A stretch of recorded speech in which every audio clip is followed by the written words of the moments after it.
Friends, welcome to Shri ఆచార్య. ఈ question ఒకసారి ఫిజిక్స్లో ఈ కాన్సెప్ట్ ఒకసారి చూద్దామమ్మా. జనరల్గా మనకి పెరిస్కోపు, కెలిడియోస్కోపు, స్టీరియోస్కోప్ ఈ పదాలు మీరు విని ఉంటారు, చాలా ఇంపార్టెంట్. పెరిస్కోపు అనేది ఏ ప్రిన్సిపల్ ఆధారంగా పనిచేస్తుంది, కెలిడియోస్కోపు ఏ ప్రిన్సిపల్ ఆధారంగా పనిచేస్తుంది, స్టీరియోస్కోపు ఏ ప్రిన్సిపల్ ఆధారంగా పనిచేస్తుందని మనకు క్వశ్చన్ అడిగాడు. సో పెరిస్కోప్ అనేది లైట్ రిఫ్లెక్షన్, కాంతి పరావర్తనం అనే సూత్రం ఆధారంగా పనిచేస్తుంది. సో పెరిస్కోప్ అంటే మనకి ఇలా జెడ్ ఆకారంలో ఉంటుంది. ఇక్కడ ఒక ఆబ్జెక్ట్ పెడితే ఇక్కడ ఒక మిర్రర్ ఉంటుంది, ఇక్కడ ఒక మిర్రర్ ఉంటుంది. 2 మిర్రర్స్ ఉంటాయి, 45 degrees యాంగిల్ ఉంటుంది.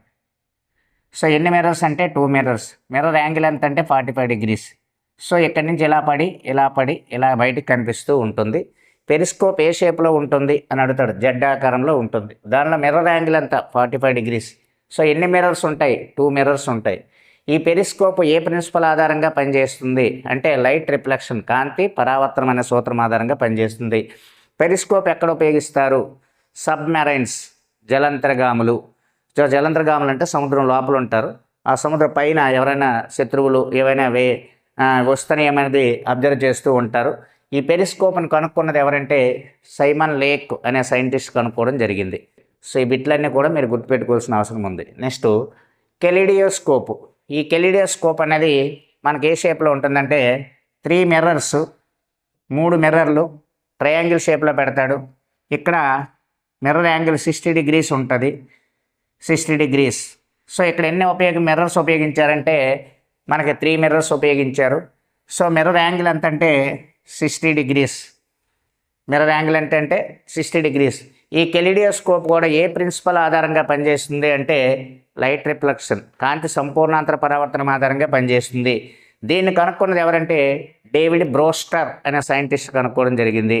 ఈ కెలిడియోస్కోప్లో మనకి ఎక్కడ ఉపయోగిస్తారంటే మనకి ఎక్కడైనా 3 మిర్రర్స్ యాంగిల్ కావాలన్నప్పుడు కానీ, సినిమాటోగ్రఫీలో కానీ, లేదంటే కొన్ని మనకి ఈ జలంతర్గాముల్లో కూడా ఈ 3 మిర్రర్స్ యాంగిల్ ఉపయోగించడం జరుగుతూ ఉంటుంది.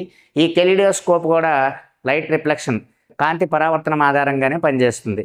సో ఇది కూడా మనకి ఏ షేప్లో ఉంటుందంటే ట్రయాంగిల్ షేప్లో. ఎన్ని మిర్రర్స్ ఉపయోగిస్తారంటే 3 మిర్రర్స్. మిర్రర్ యాంగిల్ ఎంత అంటే 60 degrees. నెక్స్ట్ స్టీరియోస్కోప్. ఈ స్టీరియోస్కోప్ కూడా మనకి డేవిడ్ బ్రోస్టర్ అనే సైంటిస్టే డెవలప్ చేయడం జరిగింది. ఈ 3D పిక్చర్స్ అంటే ఏంటి? 3 dimension 3D పిక్చర్ తీయడానికి మనకి ఏం ఉపయోగిస్తారంటే హోలోగ్రఫీ. సో హోలోగ్రఫీని ఎవరు కనుక్కోరానంటే డెన్నిస్ గెబర్. సో 3D పిక్చర్లు ఏముంటుంది? లెంత్ ఉంటుంది, బ్రెత్ ఉంటుంది, హైట్ ఉంటుంది. ఈ 3D పిక్చర్ని అబ్జర్వ్ చేయాలంటే మనకి స్టీరియోస్కోప్ అనే పరికరాన్ని ఉపయోగిస్తారు. ఈ స్టీరియోస్కోప్ ఏ ప్రిన్సిపల్ ఆధారంగా పనిచేస్తుందంటే లైట్ రిఫ్లెక్షన్, కాంతి పరావర్తనం అనే సూత్రం ఆధారంగా పనిచేస్తూ ఉంటుంది. ఈ స్టీరియోస్కోప్లో కూడా మనకి మిర్రర్ యాంగిల్ అనేది పర్మనెంట్గా లేకపోయినా సో మిర్రర్ యాంగిల్స్ అని కొన్ని రకరకాలుగా ఉపయోగిస్తూ ఉంటారు. దీన్ని కనుక్కుంది ఎవరంటే డేవిడ్ బ్రోస్టర్. ఈ కెలిడోస్కోప్ కనుక్కున్న అతనే దీన్ని డెవలప్ చేయడం జరిగింది. సో ఈ 3 కూడా ఏ ప్రిన్సిపల్ ఆధారంగా పెరిస్కోపు, కెలిడియోస్కోపు, స్టీరియోస్కోప్ ఈ 3 కూడా మనకి లైట్ రిఫ్లెక్షన్, కాంతి పరావర్తనం ఆధారంగా పనిచేస్తాయి. దీన్ని కనుక్కుంది సైమన్ లేక్ అనే సైంటిస్టు, దీన్ని కనుక్కుంది డేవిడ్ బ్రోస్టర్ అనే సైంటిస్టు, దీన్ని కూడా డెవలప్ చేసింది డేవిడ్ బ్రోస్టర్ అనే సైంటిస్టు. ఇవి 3 కూడా మీరు గుర్తుపెట్టుకుంటే ఆర్ఆర్బి గ్రూప్ డిలో కానీ, ఎన్టీపీసీలో కానీ, ఎస్ఎస్సిలో కానీ ఒక బిట్ అయితే మీ చేతిలో ఉంటుంది friends. Thank you friends, thank you.